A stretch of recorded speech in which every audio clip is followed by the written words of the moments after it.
All right, so thanks everyone for joining. This is our last episode for September, focused on the human experience.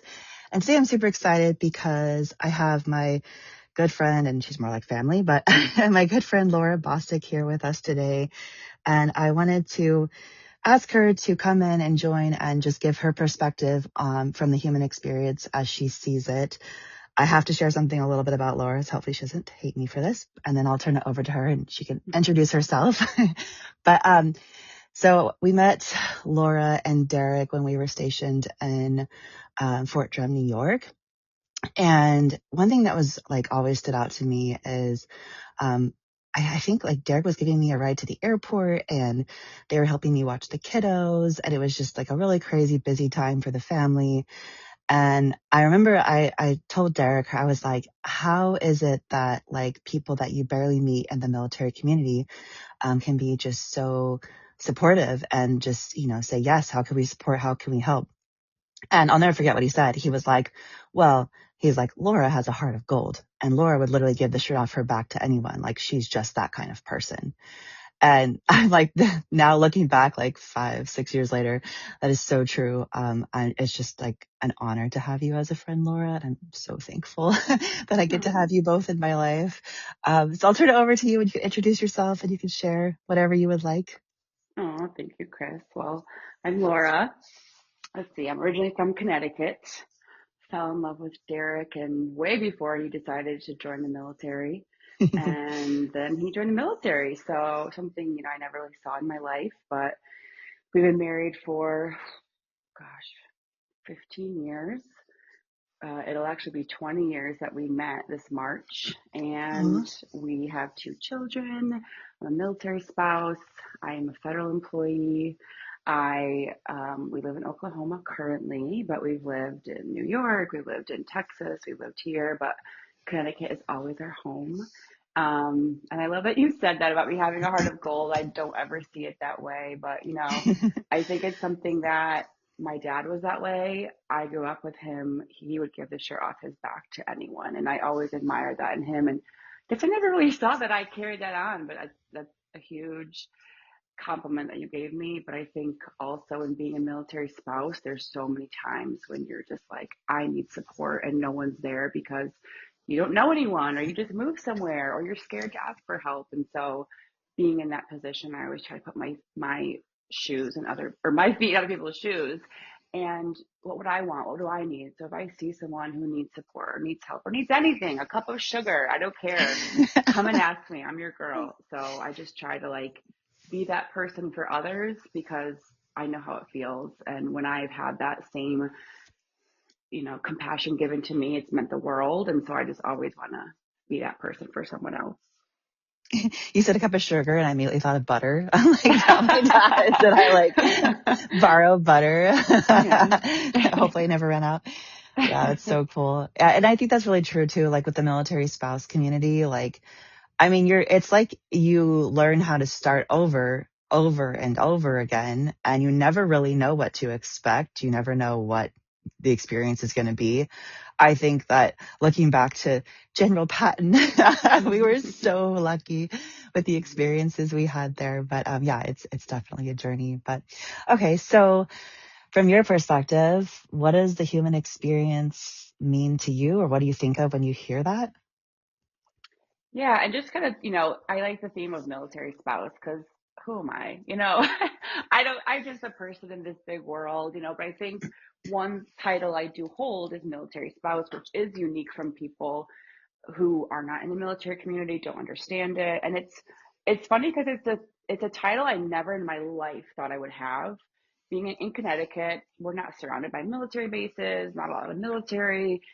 It's not like other places we moved where it is the identity of the community. And so I never in my million dreams thought that would happen to me. But again, like I said, Derek joined the military long after we started dating. And when I decided to move with him, like I had my life, I had my job, I had my career, I had my friends, my family, my friends that I knew since I was in kindergarten. We grew up in a small town And I left it all behind. And when I first moved to Texas, we didn't have kids. It was just the two of us. And I was so like, I would say anti-military, but I refused to make it permanent in my life. I was like, I have my own friends. I don't need anyone. I have this life in Connecticut that one day I'll go back to. I don't need it. And so in El Paso, that experience for me was I kind of just kept pushing it away, pushing it away. And then when we moved to Fort Sill and I had Olivia and then Zoe, and I was by myself, I wasn't working. I was home. Derek worked and we had one car, so I was just really isolated. And I think that is when I really leaned on the military spouse community for the first time and saw like what an asset that could be for me being alone. And I am a very stubborn person by nature. I am very independent by nature. And it takes a lot for me to ask for help. But I can remember like just I'd see a mom with a stroller walking by and I'd be like, let's go outside, kids. We need to meet people, and I would go to every story time and every meeting I could. And I just then understood when Derek would be TDY or he'd be gone for a certain amount of time, like what that community meant. And I think I met a lot of people along the way who had been in my shoes, who were seasoned military spouses, who lent support, who gave me resources and who were advocates. And then I understood like as a military spouse, you have such a power to help other military spouses who are just starting off because it is lonely and it is not for everyone. A lot of people don't make it. It breaks up marriages. They can't survive it. And so it's also like a way of the world. You just see it so differently. And a lot of my family never understood it. Oh, just come home for Christmas. What's the big deal? Oh, just do this. Oh, you'll move back home. Or they never really understood how isolating it was, how lonely it can be. But then once you're able to connect with other military spouses and build that community, it's so beautiful because you all share that where in your heart, deep inside, you were once alone. And so once you find your people and you have support, it just opens up your eyes to what a beautiful thing it can be. And it's kind of like this underground connection family where it's like, you've been through the worst COVID, deployments. I mean, so many things where you're at your worst, you're at your lowest, and you have someone knock on your door. Hey, do you want me to watch your kids for you? Hey, and they understand what that feels like. And that is like, that moment is so beautiful. It just like, it makes it all worthwhile. Obviously your spouse, their dedication to service, that is also beautiful. But those days when they're not there or they don't know how it feels to be a new mom with a baby by yourself while they're in Korea, having that person who relates to you and who's like, I see you is just so beautiful. And I feel like now that we're here and Derek's about to get out, we're 20 years in, and I meet other people who were me 20 years ago or who were me 10 years ago with small Yeah. kids and their spouse is gone. I just love to be able to extend a helping hand and share that. And so I think as a military spouse, like you said, it's been a long time. And so I can't remember who I was before all of this, but I had such a strong identity, and the military has completely done a 180 on who I thought I was. And I've had to like start over so many times that it really makes you so resilient. And it's almost like I always look back at like COVID, and it was so devastating for so many people. But I think for the military spouse community, we were like, oh, this is no big deal. We're used to this. Can't go home for Christmas, no big deal. We never go home for Christmas. Like, can't see people, no big deal. We can never see people. So it makes you so strong and so resilient. And just, I feel like when life stressors come your way, that is the military spouse. You're being told, oh, we're going to Korea. Oh, just kidding. No, we're not. Oh, I'm deploying. Just kidding. No, I'm not. And so you're constantly being thrown these things at you where you have to make quick decisions. And I think then it just makes you stronger in the real world and real life, being able to tackle things that come your way that you never saw coming, and being able to handle things in a different perspective and a different light. And I'm at this point in my life now that I'm in my 40s and the girls are older, where I'm just really just like, I find myself looking back at like, look how far we've come. And it's so beautiful. When I first met Derek, he was a private, and I moved down there. I'd have a job, and we would go to the grocery store with like $20. Like, what could we get today? Rice? I don't know. And now I'm like, look at our house and our family and this life we built, and it's so beautiful. And we can actually like sit back and look and be like, we made it. Like we got out of all that. We're on the other side, and it's such an accomplishment. And I just think so. To kind of go back to your question, the human experience. It's like the military has shaped me, even though I never served, in such a way that I just see the world so differently. I think it's made me more calm, I appreciate everything I have so much more. I lean on people I would have never leaned on before. I make friends I would have never made before because it's just how you get through day to day. And so I think it's just really shaped me into who I am today more than I thought it ever would. Yeah. Yeah. It's so cool because, I was thinking about this one experience with you where you were running 100 miles and different spouses would run with you like different days of the week. I know I ran a few times and we just to like get you closer to your goal of 100. And then I'll never forget your final mile because it was like you enrolled like the entire neighborhood, including the military police, to run with us like the final mile. And I was thinking about that from like everything you're just saying, like how you go from place to place, kind of starting over and needing to meet new people, needing to connect with them. And it's almost like you're enrolling them into like, hey, this is where I'm at in life. I'll meet you where you're at with life. Just run alongside me. Like, let's go push our Yeah. shoulders together. Let's go grab coffee or go on our bike rides or all the things we did, the wine Yeah. cruises, just to like, but it's like a game of enrollment of like, hey, let's go. Like, here's where I'm at. Cool. That's where you're at. Will you run alongside me? Because this is what we got. Yeah.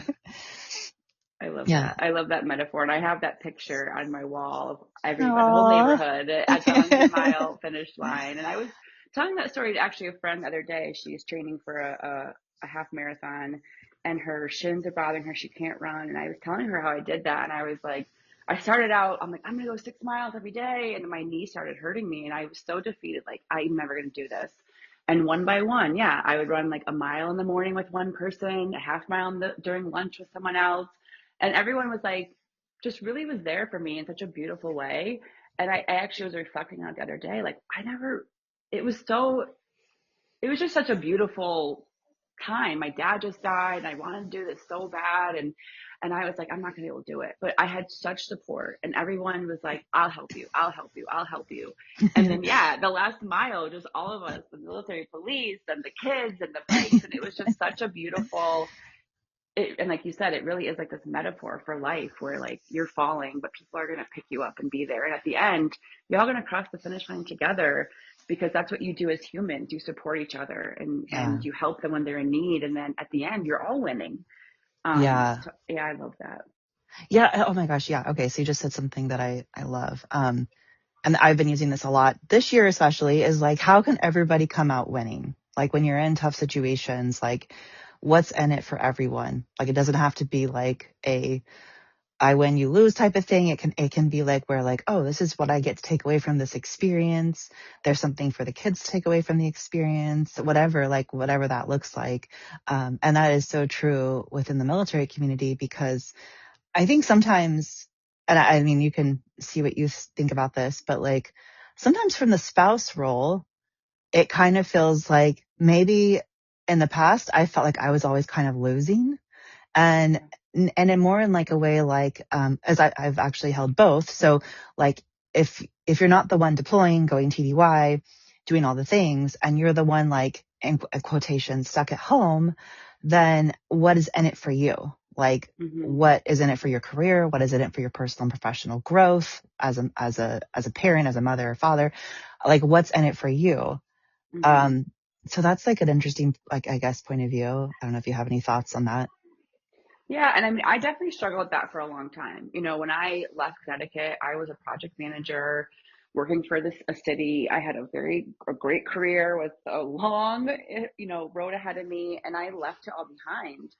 And I've always been independent. I've always been someone I said, I've never let a man rely on a man. I've always will support myself and be that for my children. And I happen to have daughters. I always want to be that role model for them.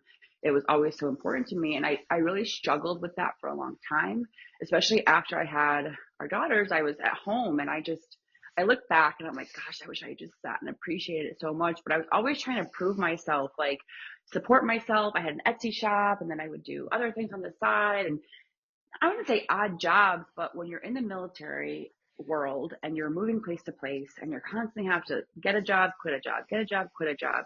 My resume is so colorful, and the point where I want a career, because I didn't have a degree, in education or in finance or something very specific, it was hard for me to find something that I could move up the ladder and grow with.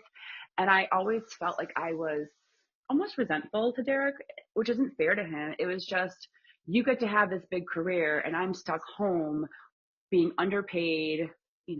I'm not being recognized for what my potential is, and almost just feeling like, what am I doing this for? If I stayed, if I did this, I could have had that. And I really wrestled with that for a long time. And, now I have a career and I'm so thankful and I love what I do and I'm helping people. And I really feel like the role suits me in lots of ways. There's career growth and I'm able to be that role model for my children I always wanted to be. But when you're on the other side of it, it's really hard to see that that will ever happen. And so there was a lot of resentment and there was a lot of, he gets to go here and I'm stuck home with the kids. And in reality, it's like he would rather be home with the kids, And Mm, so there was always that push and pull. It really took me a long time to be at peace with it and just to be like, this is where I'm supposed to be. And everything's going to work out, and everything is going to be how it's supposed to be. And it's not about the money or, what we have. It was more about, for me, I needed something outside of my role as a spouse, my role as a mom. And I think as a military spouse, that's really, really, really hard because that is your identity. You're the one that's just kind of like trailing behind your spouse with the kids in one arm, the dogs in the other, everything in the back, and you're just following them around. yeah. And even though that role is so important, I think a lot of times it's just kind of unseen. And I know that people appreciate us. I know my husband appreciates me, but at times it just feels though like, what am I doing all this for? Obviously, there is a bigger purpose, and I would never. I always will support Derek. I'll always support what he does. I I look up to him so much for just everything he sacrificed for the family, for everything. But you can't take away that loss of identity when you're a spouse. And so it takes a strong person. It really does. It takes a Yeah. strong person to stand by there, to be able to kind of recreate yourself over and over and over again. And it's not easy, but now that I'm in the place I am today, I'm able to look back and be like, man, I wish I appreciated that time more. I wish I slowed down more, knowing it would all work out in the end. But I'm also thankful for the time I was home with my kids, the time I was able to meet great friends and spend time with them. And if I look over the whole journey we've had over 20 years, it all worked out the way it was supposed to. I just was so impatient. I just wanted it to be now, now, now, now, now. And so I'm at that point now in my life where I'm trying every day to take a beat, be grateful. We're so busy, but I'm so thankful we're so busy. And we have these healthy children who are involved in things and we can provide for them. And they have a community here. And so I try to be grateful and get push that resentment that I used to have way, way, way in the back because it all worked out how it was supposed to. Yeah. Well, I love what you said. Like you didn't know you'd be here, maybe 5, 10, 15, 20 years ago. Like, and so like when you want those things in the moment or you want to know how it's going to turn out, I think that's normal. Like, Yeah. because it's like we don't know what's going to happen. And I mean, just the whole time of COVID, I remember there was those military spouse memes like, oh, the rest of the world is like, oh my gosh, I can't go to Disneyland or whatever. And we're just all like over here, like, yes, we know you'll be all right, honey. It's okay. Like, like Yeah. it's fine. Yeah. But yeah, it's an experience that is very, I think, specific to the community of military spouses. And if you haven't been in it might be hard to fully understand it. Not that you can't empathize and find a connection. But another thing I thought about that you said is identity. And I really love that word because through coaching veterans and spouses, I hear that so much. Like I set aside who I was and I don't even remember who I was, to Mm-hmm. become a service member, to become a spouse. That's probably the number one thing I hear within the first couple coaching calls is, I don't know who I was and how do I get back to that, because I had to be this way for this role, like spouse or veteran Mm-hmm. or service member. Um, and it's like, how do you have both? I think that's a part of it that's like really interesting to me, is like, how do you stay true to like who you are while also being a spouse and a service member? And the second part of that is, how do you close the gap when there is so much physical and emotional and mental distance that Mm-hmm. you can experience as a spouse and a service member between each other and then between your family? Yeah. And so like, I mean, I remember I was deployed when the kids were 2, 3, and 5. And I would read a story to them every night. And if the signal was down or we couldn't do the call or whatever, I would record myself and then send it. And in that moment, I really didn't know what I was doing, as far as like, I didn't know what to call it except for reading them a story before bedtime every night. Mm-hmm. But looking back, I feel like it's a way to kind of close the gap. So like when Yeah. there's physical distance, it's like you're closing the physical distance gap to emotionally and mentally connect with that person, whether it's a child or parent or spouse. Um, so yeah, I love that, like the identity, like who you are, and then also how do you close those gaps that you experience so often when you're Yeah. in that way of life. Yeah, and I think like for a long time, especially before we had kids, I was like, and even after kids, because obviously having kids, whether you're a military spouse or not, it changes who you are. Hmm. And so, and it takes a long time to get back to just feeling yourself, but you'll never be the same, right? And so I think when we first moved to Texas before we have kids, I was just holding on to that who I was for so long. But like years would go by and I'm like, okay, everything's changing, but I wouldn't let it go. And I was like, I want to go back home. I miss my friends. I miss everyone so much. And, slowly over time, I still had that feeling. And it's almost like the way I can like kind of explain it is like, you have those pants that used to fit you and they're in your closet and you're like, one day I'm going to put them back on. One day and I'm at the point where I'm like, even if I could, I don't want to put those pants back on anymore. They're not my style. They're not who I am. I'm someone different today. And so I'm kind of at this point where like, I'm not going to hold on to pants I had from 2000, to put back on. I'm going to buy ones that fit me, my personality, and who I am today, because you can't deny that it's changed. You can't deny that you've evolved, and whether you're a military spouse or not, but I think even more in the military community, because you see things, you hear things, you experience things that you'll never be that person who you were before. And I think it takes it takes work to find your identity and find things. I look back, I'm like, I used to be so artistic and I used to be so creative and I used to be this or that.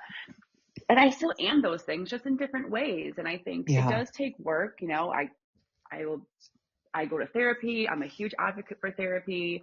And I think in doing so, it helps you identify different things in your life or find things. And so rather than wanting the past, I'm like, okay, well, I am a creative person.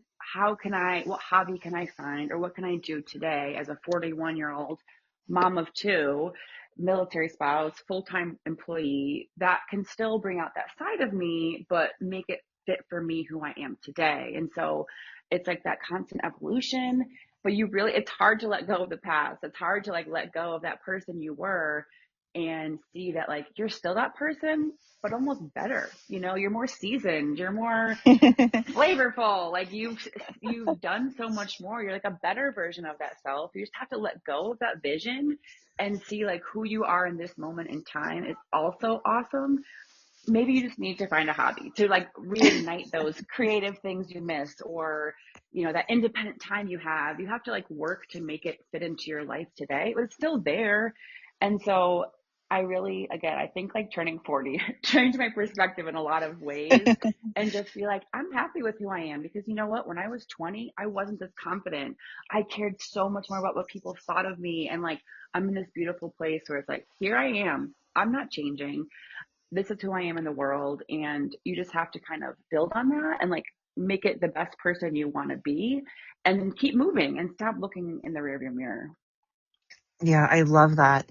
I used to use this metaphor with the kids when they were little, where like, oh, if you don't like the experience, you can just like, life is like a white canvas. You can just paint over it and repaint it. And I don't know when I changed that metaphor. I changed it a couple years ago, I think. But like now I tell them like, oh, don't paint over it. That is what built you into who you are. Now you could just add to your painting. Like your life is a painting that you can just keep adding to, and there's no limits. The canvas is as big as you want it to be. And that's like I what love I heard that. you saying, because it's like, yeah, the past is what built you, but Yeah. your vision is just changing. Like, I love that so much. That's so true. keeps getting bigger and bigger and more aligned to probably more aligned to who you always were. It just looks Yeah. like a little different, you know? Hmm. So yeah, I love that so much. I have a random question for you, which I wasn't planning to ask you, but since we've been talking so much about like military spouse life, um, if you could like go back to your younger self, what would you say? Like, what advice would you give yourself? Oh my gosh. I would say that when you're older, you'll feel fulfilled and you will be happy, but not by the things you ever thought that would fulfill you.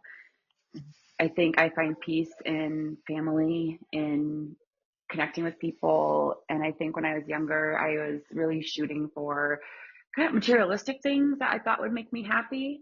I also am an anxious person by nature.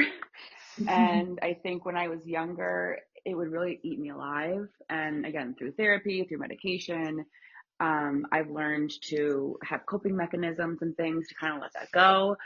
I think I would have told myself, like, let go of that stigma of therapy, of medication, and do whatever's right for your body and whatever's right for you. And I think in general, it's just like be true to yourself, shut out all the noise, and like do what feels right for you, what feels good for you. Because if you stay true to that path, you'll be right where you're supposed to be. I was just so consumed by like the outside world and what people thought of me, and it's just you are who you are. You're not going to please everyone. I think being married to someone like Derek, who is so strong and so independent as far as like he is who he is, going to say what he wants to say, whether you want to hear it or not. And he is not changing for anybody. And I always like, I think one of the reasons that it drew me to him was I was like, how does he do that?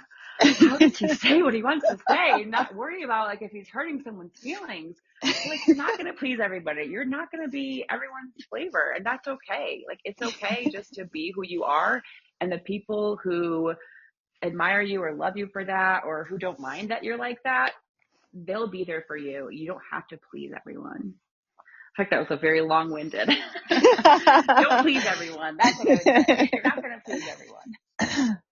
Oh my gosh, like, okay, so like totally honest and not on camera, but like I just got like a little bit emotional because you talking about that with Derek and like how I viewed the two of you, like so freaking strong, like such a power couple. Like I met you and I think I had just turned 30, or I was getting ready to turn 30. And I was like, yeah, this is how life is. Like, this is what my priorities are. And you both were like, okay. And you accepted like me where I was at, a young mom of 4 kids, and just busy, like so freaking busy. And then now, like looking back, it was like such a growth opportunity for all of us. And I felt like you and Derek were like I don't know if say our leaders, but like our role models, like definitely our role models for the community, because, yeah, it was such an interesting time. Like it was such an interesting time. We experienced like COVID and loss of life and all these different things, deployments and TDYs and, um, fingers getting slammed indoors and like the flu and like And everything. fingers getting chewed off. I mean, Oh, yeah. that's right too. I forgot about that too. Yeah. Oh Yeah, there were gosh. so many things, like so many things. So that's the beautiful thing, like looping it back to the human experience, like the military spouse experience. Oh yeah. That's a whole other level of the human experience, because there is definitely something in it for everyone. Like, oh my gosh, there's always a Yeah. takeaway from a situation. Well, it's funny because you say that, but I look at it as like, I remember meeting you and being like, how does she do it? How? And I always admired you. how do you have 4 kids? How do you work full time? How do you get up and make biscuits and run 6 miles? And then I just was like, God, and you inspired me so many times. And even to this day, and I'm like, I don't want to do it. I'm like, well, Chris can do it. I can do it. You always would push me to like, yes, there is enough time. Yes, you can do these things. Like, and so it was just always so inspiring to me. And I think that also is a beautiful thing is like, you never know the impact you're having on someone else. You might Totally. feel insecure inside or regretful or what did I say? Why did I say that? But someone else might see it as inspiring and you don't know that. And that's where it's like, you need to shut out the noise and just be who you are and Totally. stay true to yourself because you might be that person for someone else who needs you to be their light or be their inspiration.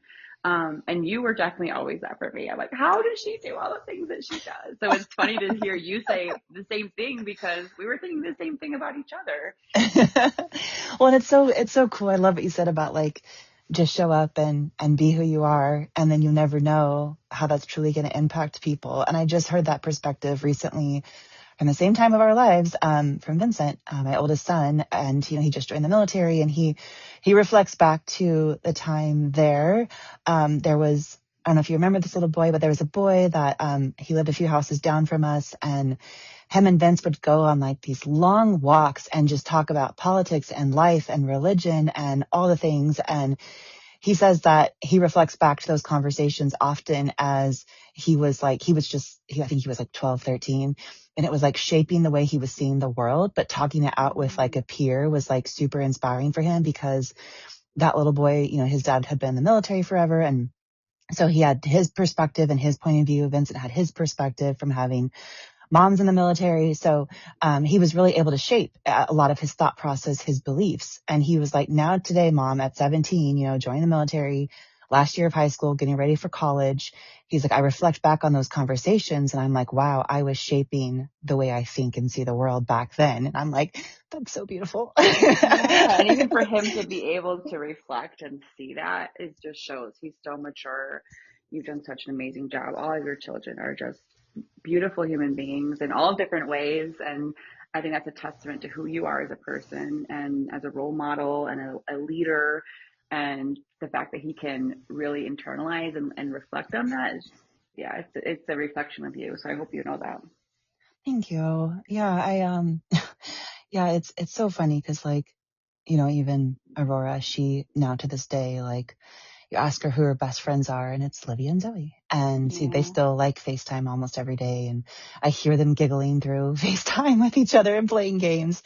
And it's like, wow, like there's something to be said about the military child experience. And maybe we'll end on this is the military child experience is very unique because they don't choose to marry someone in the military. They don't choose to raise their right hand. They are brought into the life as just by somebody else's choice, not by their own. Yeah. And so their experience is very unique. It's not by choice. It's by what family they're born into. And it Mm-hmm. makes them, in my perspective, I feel like military kids are so freaking strong and so like able to adapt and meet new people and talk to people of different ages and just really like grow as individuals in such a different and unique way than maybe something different. It's not a child who's not in the military, but no, I love that so much. Yeah, I know for our girls, and same, me and Derek grew up in a small town. I lived in the same house my entire life. And I always was like, that would be so cool to move around all the time. And then, fast forward to us having kids and we do that to them. I know for them that Fort Drum was such a huge chapter in their life. Mm. And I was in the car with Zoe yesterday and we actually went to go see the house that I brought her home to on Fort Sill that we lived in when she was born. I showed her, this is where we brought you home. And I don't remember that house, but she said, I can remember every single foot of our house at Fort Drum. And I think Oh. for them, and even for me, it was we lucked out so much at that neighborhood and that community that we Mm-hmm. had.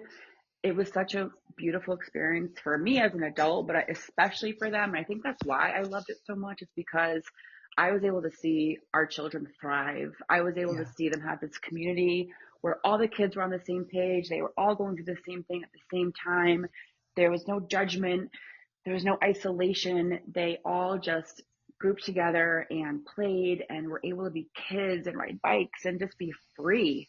And as parents, we were able, with all everything going on in the world around us, we were able to sit on our porch and watch them just be kids and shape these friendships. And that to me is something that I could have never dreamed of. And it's just so invaluable and like, or sorry, so valuable.